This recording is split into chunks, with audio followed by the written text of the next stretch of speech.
Jai Shriram. Welcome back to Veena Sridhar's kitchen. Ashadha ಮಾಸ start ಆಯ್ತಲ್ಲ. ಆಷಾಢ ಮಾಸ ಸ್ಟಾರ್ಟ್ ಆದರೆ ಹಬ್ಬಗಳ ಸಾಲು ಶುರು ಹಾಗೂ ಪೂಜೆಗಳ ಒಂದು ಸಾಲುಗಳು ಶುರು ಆಯಿತು. ಸೊ ನಾನಿವತ್ತು ಈ ವಿಡಿಯೋನಲ್ಲಿ ನಿಮಗೆ ನಮ್ಮ ಮನೇಲಿ ಶುಕ್ರವಾರದ ಪೂಜೆ ಹೇಗೆ ಮಾಡಬೇಕು, ಹೇಗೆ ಮಾಡ್ತೀವಿ ಅನ್ನೋದು ನಿಮ್ಮ ಜೊತೆ ಶೇರ್ ಮಾಡ್ಕೊಳ್ತಿದ್ದೀನಿ. ನನ್ನ ಆಲ್ಮೋಸ್ಟ್ ಈ ಪೂಜಾ ವಿಡಿಯೋಸ್ ಎಲ್ಲ ನೋಡಿರ್ಬೋದು ನೀವು. ತುಂಬ ಒಂಥರ ಎಲಾಬ್ರೇಟೆಡ್ ಆಗಿ ತುಂಬ ಹೆದರ್ಕೊಂಡು ಮಾಡಬೇಡಿ ಅಂತ ಅಂದ್ಬಿಟ್ಟು ಎಲ್ಲ ಹೇಳಿದ್ದೀನಿ. ಭಕ್ತಿಯಿಂದ ಶ್ರದ್ಧೆಯಿಂದ ಸಿಂಪಲ್ಲಾಗಿ ಪೂಜೆ ಮಾಡಿದ್ರೆ ಸಾಕು. ತುಂಬ ಏನು ಶಾಪಿಂಗ್ ಮಾಡಿ ತುಂಬ ಅದು ಇದು ತೊಗೊಂಡು ಪೂಜೆಗಳು ಮಾಡಬೇಕಂತ ಏನಿಲ್ಲ. ಮನಸ್ಫೂರ್ತಿಯಾಗಿ 4 ಹೂವು ಇಟ್ಬಿಟ್ಟು ದೇವರಿಗೆ ಒಳ್ಳೆ ಟೈಮ್ನಲ್ಲಿ ಕೈ ಮುಗಿದು ನಿರ್ಮಲವಾದ ಮನಸ್ಸಿಂದ ಪೂಜೆ, ಅರಿಶಿನ ಕುಂಕುಮ ಅಕ್ಷತೆ, ಒಂದು ಹೂವು ಪೂಜೆ ಮಾಡಿದ್ರೇ ಸಾಕು ಅಂತ ನಾನು ಎಲ್ಲ ವಿಡಿಯೋನಲ್ಲೂ ಹೇಳ್ಕೊಂಡು ಬಂದಿದ್ದೀನಿ.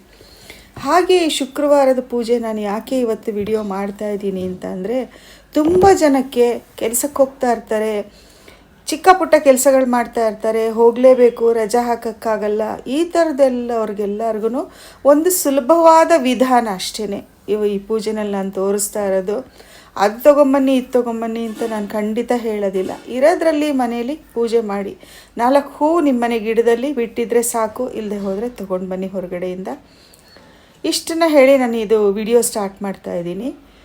ಈ ಆಷಾಢ ಮಾಸದಲ್ಲಿ ದೀಪ ಬೆಳಕು ಅನ್ನೋದು ನಮ್ಮ ಜೀವನದಲ್ಲಿ ಭಾಳ ಇಂಪಾರ್ಟೆಂಟು. ನಾನಿಲ್ಲಿ 5 ಇದು ದೀಪ ಇರೋದೊಂದು ಹೊಸದಾಗಿ ಪರ್ಚೇಸ್ ಮಾಡಿದ್ದೀನಿ. ದೀಪ ನಾನು ಅಂದರೆ ಇದೇ ಬೇಕು ಅಂತ ಇಲ್ಲ. ಒಂದು ದೀಪದಲ್ಲಿ 5 ಮೂತಿ, 5 ಬತ್ತಿ ಹಾಕಿ ದೀಪ ಹಚ್ಚೋ ಥರ ಇದ್ದರೆ ಸಾಕು. 5 ಮೂತಿ ಕಂಬದ ಪೂಜೆ ಲಕ್ಷ್ಮಿಗೆ ಭಾಳ ಶ್ರೇಷ್ಠ ಅಂತ ಅಂದ್ಬಿಟ್ಟು ತುಂಬ ಜನ ತಿಳಿದವರೆಲ್ಲ ಹೇಳ್ತಾರೆ. ಸೊ ಇದಕ್ಕೆಲ್ಲ ಬತ್ತಿ ಹಾಕಿ ಎಣ್ಣೆ ಹಾಕಿ ಎಲ್ಲ ಬತ್ತಿಗೂ ನಾನು ಕುಂಕುಮ ಹಚ್ತಾ ಇದ್ದೀನಿ.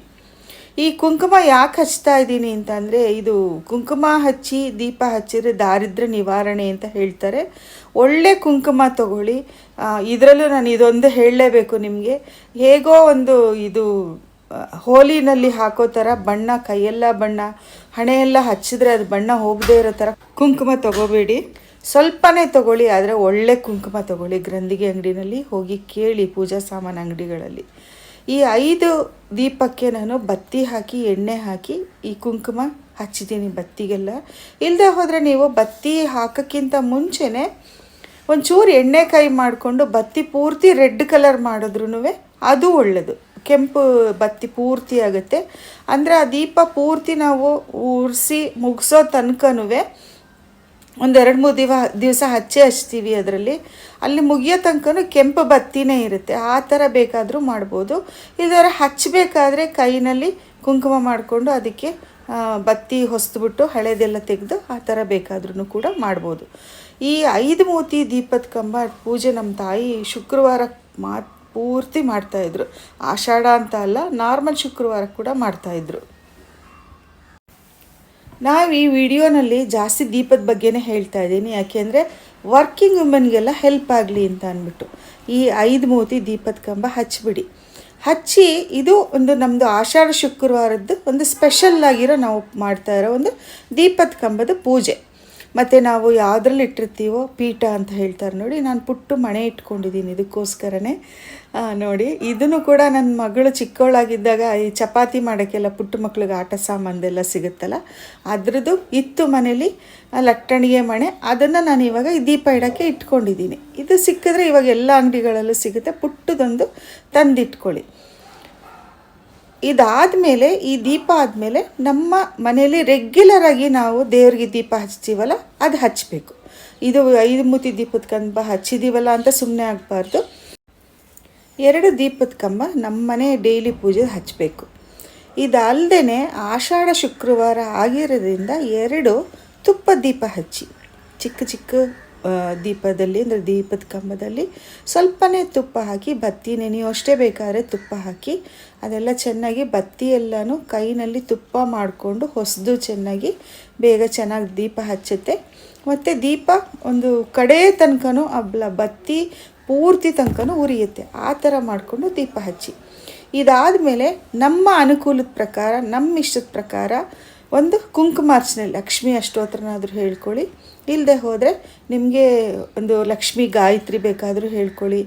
ಆ ಥರ ಬೇಕಾದರೆ ಒಂದು ಸಿಂಪಲ್ಲಾಗಿ ಒಂದು ಅಷ್ಟೋತ್ರ ಮಾಡ್ಕೊಳ್ಳಿ. ಅಷ್ಟೋತ್ರ ಮಾಡಿಕೊಂಡು ಒಂದು ಹಣ್ಣು ಇಲ್ಲ ಕಲ್ಲು ಸಕ್ಕರೆ ಇಲ್ಲ ಒಣದ್ರಾಕ್ಷಿ ಇಲ್ಲ ಖರ್ಜೂರ ಇಲ್ಲ ಬಾದಾಮಿ ಈ ಥರ ಹಣ್ಣುಗಳನ್ನ ಯಾವುದಾದ್ರೂ ನೈವೇದ್ಯ ಮಾಡ್ಕೊಳ್ಳಿ. ಇಲ್ಲ 2 ಬಾಳೆಹಣ್ಣು ಇಲ್ಲ 5 ಬಾಳೆಹಣ್ಣು ನೈವೇದ್ಯ ಮಾಡ್ಕೊಳ್ಳಿ.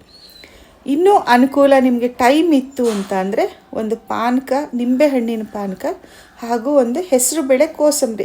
ಸುಮ್ಮನೆ ಒಂದು ಸ್ಪೂನಲ್ಲಿ ಚಿಕ್ಕ ಸ್ಪೂನಲ್ಲಿ ಹೆಸರುಬೇಳೆ ನೆನೆ ಹಾಕ್ಬಿಟ್ಟು ಅದಕ್ಕೆ ಉಪ್ಪು ಎಲ್ಲ ಹಾಕಬಾರ್ದಲ್ಲ. ಸೊ ಅದಕ್ಕೆ ಹೆಸರುಬೇಳೆ ಒಂದು ಇದರಲ್ಲಿ ಬಾಳೆ ಎಲೆಯಲ್ಲಿ ಇಲ್ಲ ವಿಳ್ಯದ ಎಲೆಯಲ್ಲಿ ಹೆಸರುಬೇಳೆ ಇಡಿ, 1 ಲೋಟ ನಿಂಬೆಹಣ್ಣಿನ ಪಾನಕ ಮಾಡಿಡಿ. ಇಷ್ಟು ನೈವೇದ್ಯ ಶುಕ್ರವಾರದ ಆಷಾಢ ಪೂಜೆಗೆ ಮೋರ್ ದ್ಯಾನ್ ಎನಫ್. ನೀವು ಸಂಜೆ ಬಂದಮೇಲೆ ಮತ್ತೆ ದೀಪ ಹಚ್ಚಿ ಲಕ್ಷ್ಮೀ ಸಹಸ್ರನಾಮ ಬೇಕಾದರೆ ಲಕ್ಷ್ಮೀ ಸಹಸ್ರನಾಮ ಹೇಳ್ಕೊಳ್ಳಿ. ಟೈಮ್ ಇದ್ದವರು, ಇಲ್ಲದೆ ಹೋದರೆ ದೀಪ ಹಚ್ಚಿ ಕಾಪಾಡಮ್ಮ ಅಂತ ಹೇಳ್ಬೋದು. ನಾನು ಮೇನ್ ಈ ವಿಡಿಯೋ ಮಾಡಿರೋದು ಒಂದು ಲಕ್ಷ್ಮೀ ಆರ ಅಂತ. ಅಂದರೆ ಲಕ್ಷ್ಮಿ ಮಹಾಲಕ್ಷ್ಮಿನ ಯಾವುದು ಟೈಮ್ನಲ್ಲಿ ನಮಗೆ ನೆನೆಸ್ಕೊಂಡ್ರೆ ಒಳ್ಳೆಯದಾಗತ್ತೆ. Whether you are in the office ಇಲ್ಲ ಯಾರ ಮನೆಗಾದರೂ ಹೋದರೂ ಇಲ್ಲ ಎಲ್ಲಾದರೂ ಸರಿ, ಇಲ್ಲ ಮನೇಲೇ ಸುಮ್ಮನೆ ಕೂತಿದ್ರು ಸರಿ, ನಿಮ್ಮದು ಈ ಬೆಳಗ್ಗೆ ಪೂಜೆ ಆದಮೇಲೆ ಮನೇಲಿ ಸುಮ್ಮನೆ ಪೂಜೆ ಮಾಡಿಕೊಂಡು ವಿಶ್ರಾಮ ತೊಗೊಳ್ತಿರ್ತೀರಾ ಅಂತ ಅಂದ್ಕೊಳ್ಳಿ, ಟಿ ವಿ ನೋಡ್ತಾ ಇರ್ತೀರಾ ಅಂತ ಅಂದ್ಕೊಳ್ಳಿ. ಸೊ ಇದು ಒಳ್ಳೆ ಮಹಾಲಕ್ಷ್ಮಿನ ನೆನೆಸೋದು ದಿವಸದಲ್ಲಿ ಒಳ್ಳೆ ಟೈಮ್ ಯಾವುದು ಅಂತ ಅಂದರೆ ನೋಡಿ, ಒಂದೊಂದು ದೇವರಿಗೆ ಒಂದೊಂದು ಟೈಮ್ನಲ್ಲಿ ನೆನೆಸ್ಬೇಕು ಅಂತ ಇರುತ್ತೆ. ರಾಹು ಕಾಲದಲ್ಲಿ ಒಂದು, ಆಮೇಲೆ ಯಮಗಂಡ ಕಾಲದಲ್ಲಿ ಒಂದು ದೇವ್ರನ್ನ ನೆನೆಸ್ಕೊಂಡ್ರೆ ಒಳ್ಳೆಯದು ಅಂತ ಅಂದ್ಬಿಟ್ಟು ನಾನು ಈಚೆಗೆ ತಿಳಿದವರಿಂದ ಕೇಳಿ ಕಲ್ತ್ಕೊಂಡಿರೋದನ್ನು ನಾನು ಇಮ್ಮಿಡಿಯೇಟಾಗಿ ನಿಮ್ಮ ಜೊತೆ ಶೇರ್ ಮಾಡ್ಕೋತಾ ಇದ್ದೀನಿ. ಸೊ ಈ ಮಹಾಲಕ್ಷ್ಮಿ ಪೂಜೆ ಬಗ್ಗೆ ನಾವು ಮಾತಾಡ್ತಿರೋದ್ರಿಂದ ಈ ಮಹಾಲಕ್ಷ್ಮಿನ ನೀವು ಆಫೀಸ್ನಲ್ಲಿರಲಿ ಎಲ್ಲೇ ಇರಲಿ ಮಧ್ಯಾಹ್ನ 1 ಗಂಟೆಯಿಂದ 2 ಗಂಟೆ ತನಕ, 1 ಗಂಟೆಯಿಂದ 2 ಗಂಟೆ ಮಧ್ಯದಲ್ಲಿ ಯಾವುದೇ ಟೈಮ್ನಲ್ಲಿ ಒಂದು ಕಣ್ಮುಚ್ಕೊಂಡು 1 ನಿಮಿಷ ಅಮ್ಮ ಮಹಾತಾಯಿ ಮಹಾಲಕ್ಷ್ಮಿ ನೀವು ನಮ್ಮ ಮನೆಗೆ ಬಾ ಅಮ್ಮ, ನಮಗೂ ಒಲಿಯಮ್ಮ, ನೀನು ಅನುಗ್ರಹ ನಮಗಿರಲಿ, ಯಾವುದೇ ಸಾಲ ಬಾಧೆ, ಯಾವುದೇ ಋಣ ಬಾಧೆ, ಯಾವುದೇ ಒಂದು ಕಂಟಕ ಏನೇ ಇದ್ದರೂ ಮಹಾಲಕ್ಷ್ಮಿ ನೀನು ಕಾಪಾಡಮ್ಮ. ಇದ್ರ ಜೊತೆಗೆ ನೀವು ಮಹಾಲಕ್ಷ್ಮಿ ಜೊತೆಗೆ ವಿಷ್ಣುದು ಅನುಗ್ರಹ ಇರಬೇಕು. ಸೊ ವಿಷ್ಣು ಮಹಾಲಕ್ಷ್ಮಿ ಇಬ್ಬರೂ 1 ರಿಂದ 2 ಮಧ್ಯಾಹ್ನ ನೆನೆಸ್ಕೊಂಡ್ರೆ ಮಹಾಲಕ್ಷ್ಮಿ ಒಲಿಯೋದ್ರಲ್ಲಿ ಯಾವುದೇ ಸಂದೇಹ ಇಲ್ಲ ಅಂತ ಅಂದ್ಬಿಟ್ಟು ತಿಳಿದವರು ಹೇಳ್ತಾರೆ. ಸೊ ಈ ಥರ ಮಹಾಲಕ್ಷ್ಮಿನ ನೀವು ನೆನೆಸ್ಕೊಳ್ಳಿ. ಅವತ್ತೇ ನಿಮಗೆ ಮನೇಲಿ ಅಡುಗೆನೂ ಸುಮಾರು ಜನದ ಮನೇಲಿ ಆಷಾಢ ಶುಕ್ರವಾರ ಹಬ್ಬದ ಅಡುಗೆ ಮಾಡ್ತಾರೆ. ನಮ್ಮ ತಾಯಿ ಹಬ್ಬದ ಅಡುಗೆ ಮಾಡ್ತಾಯಿದ್ರು. ಒಂದು ಪಾಯಸ, ಒಂದು ಚಿತ್ರಾನ್ನ, ತಿಳಿ ಸಾರು, ಒಂದು ತೊವ್ವೆ, ಒಂದು ಪಲ್ಯ. ಒಂದು ಪಲ್ಯ ಮಾಡಬಾರ್ದು ಅಂತ ಅಂದ್ಬಿಟ್ಟು ಇವಾಗ ಕ್ಯಾರೆಟ್ ಪಲ್ಯ ಮಾಡ್ತಾರೆ ಅಂತಂದರೆ ಅದಕ್ಕೆ ಬೀನ್ಸ್ ಹಾಕ್ಬಿಡೋರು, ಇಲ್ದಾರೆ ಕ್ಯಾಬೇಜ್ ಪಲ್ಯ ಮಾಡ್ತಾಯಿದ್ರೆ ಅದಕ್ಕೆ ಒಂದು ಬಟಾಣಿನೋ ಇಲ್ಲ ಏನಾದರೂ ಒಂದು ಬೀನ್ಸೋ ಒಂದು ಕ್ಯಾರೆಟೋ ಹಾಗೆ ಒಂದು ಕಾಂಬಿನೇಷನಲ್ಲಿ ಒಂದು ಪಲ್ಯ ಹಬ್ಬದ ದಿವಸ ಮಾಡಬಾರ್ದು ಅಂತ ಅಂದ್ಬಿಟ್ಟು 2 ಪಲ್ಯ ಆ ಥರ ಮಾಡೋರು, ಒಂದು ತಿಳಿ ಸಾರು ಮಾಡೋರು, ಒಂದು ತೊವ್ವೆ, ಅನ್ನದ ತಲೆ ಮೇಲೆ ಒಂದು ತೊವ್ವೆ ಬೇಕು ಅಂತ ಅಂದ್ಬಿಟ್ಟು ಅದು ಒಂದು ತೊವ್ವೆ ಅಂದರೆ ಬೇಳೆ ಬೇಯಿಸಿದಾಗಲೇ ಒಂಚೂರು ತೆಗೆದಿಟ್ಕೊಂಡು ಅದಕ್ಕೆ ಒಂಚೂರು ಉಪ್ಪು ಮತ್ತು ಒಂದು ಸಾಸಿವೆ, ಇದು ತಿಳಿ ಸಾರಿಗೆ ಒಗ್ಗರಣೆ ಹಾಕಬೇಕಾದ್ರೇ ಆ ತೊವ್ವೆಗೂ ಒಂಚೂರು ಇಂಗು, ಕರಿಬೇವು, ಸಾಸಿವೆ, ಇಂಗು ಒಗ್ಗರಣೆ ಹಾಕ್ಬಿಡೋರು. ಮತ್ತು ಒಂದು ನಿಂಬೆಹಣ್ಣಿನ ಚಿತ್ರಾನ್ನ ಕಲಿಸೋರು. ಜನರಲಿ ಜಾಸ್ತಿ ನಿಂಬೆಹಣ್ಣಿನ ಚಿತ್ರಾನ್ನ ಕಲಿಸ್ತಾ ಇದ್ದಿದ್ದು ಯಾಕೆಂದರೆ ಪಾನಕಕ್ಕೆ ನಿಂಬೆಹಣ್ಣು ಹಿಂಡಿರ್ತಾ ಇದ್ರಲ್ವ, ಆ ನಿಂಬೆಹಣ್ಣಲ್ಲೇ ಸ್ವಲ್ಪ ಒಂದು ಎಲ್ಲರಿಗೂ ಒಂದೊಂದು ತುತ್ತು ಎಲೆ ತುದಿಗೆ ಬರೋ ಥರ ನಿಂಬೆಹಣ್ಣಿನ ಚಿತ್ರಾನ್ನ ಕಲಿಸೋರು. ಹಾಗೂ ಒಂದು ಅನ್ನ ಮಾಡಿರ್ತಾರಲ್ಲ ಅದನ್ನೇ ತೆಕ್ಕೊಂಡು ಒಂಚೂರು ಬೆಲ್ಲದನ್ನು, ಕಾಯಿ ತುರಿ, ತುಪ್ಪ ಮತ್ತು ಏಲಕ್ಕಿ, ದ್ರಾಕ್ಷಿ, ಗೋಡಂಬಿ ಹಾಕಿ ಒಂದು ಬೆಲ್ಲದನ್ನು ಕಲಿಸ್ಬಿಡೋರು. ಈ ಥರ ನಮ್ಮ ತಾಯಿ ಮಾಡಿ ನನಗೆ ಪೂಜೆ ಮಾಡಿ ಆವಾಗ ನಮಗೆ ಬಾಕ್ಸ್ ತೊಗೊಂಡೋಗಕ್ಕಾಗಲಿಲ್ಲ ಅಂತಂದ್ರೆ ನಮ್ಮ ಅಣ್ಣ, ನಮ್ಮ 2ನೇ ಅಣ್ಣ ರಮೇಶ್ ಅಣ್ಣ ತಂದು ನನಗೆ ಯಾವಾಗಲೂ ಸ್ಕೂಲ್ಗೆ ಬಾಕ್ಸ್ ತಂದು ಕೊಡೋರು. ಸೊ ಈ ಟಿಪ್ಸ್ ಎಲ್ಲ ನೀವು ಫಾಲೋ ಮಾಡ್ಕೊಂಡು ಬಂದರೆ ಈ ಆಷಾಢ ಶುಕ್ರವಾರದ ಟೆನ್ಷನ್ ನಿಮಗಿರೋದಿಲ್ಲ. ಈ ಟೆನ್ಷನ್ ಕಳೆಯುತ್ತೆ. ಹಾಗೂ ಒಂದು ಸಿಂಪಲ್ ಪೂಜೆ ಮಾಡ್ಬೋದು. ಹಾಗೂ ಈ ಶುಕ್ರವಾರದ ಪೂಜೆಯಲ್ಲಿ ಅದು ಎನಿ ಡೇ, ಈ ಆಷಾಢ ಶುಕ್ರವಾರನೇ ದೇವ್ರನ್ನ ನೆನೆಸ್ಕೊಳ್ಳಿ 1 ರಿಂದ 2 ಅಂತ ಹೇಳಲ್ಲ, ಪ್ರತಿ ದಿವಸನೂ ಈ ಟೈಮ್ನಲ್ಲಿ ನೀವು ಮಹಾಲಕ್ಷ್ಮಿನ ನೆನೆಸ್ಕೊಳ್ಳಿ. ಖಂಡಿತ ಆ ಮಹಾಲಕ್ಷ್ಮಿ ಒಲಿತಾಳೆ. ಯಾಕೆಂದರೆ ಇದು ಸುಳ್ಳಲ್ಲ, ನಿಜವಾದ ಒಂದು ಸಾಕ್ಷಿ ಇರೋಂಥದ್ದು, ಮಹಾನ್ ವ್ಯಕ್ತಿಗಳಿರೋ ಒಂದು ಟೈಮಿಂಗು ಮಹಾಲಕ್ಷ್ಮಿನ ಈ ದಿವಸದಲ್ಲಿ ನೆನೆಸ್ಕೊಳ್ಳಿ ಅಂತ ಅಂದ್ಬಿಟ್ಟು. ಸೊ ಈ ವಿಡಿಯೋ ಯೂಸ್ಫುಲ್ ಆಗಿದೆ ಅಂತ ಅಂದ್ಕೊಳ್ತೀನಿ. Thank you for watching. ನಮಸ್ಕಾರ. ದೇವರೆಲ್ಲಾದರೂ ಒಳ್ಳೆ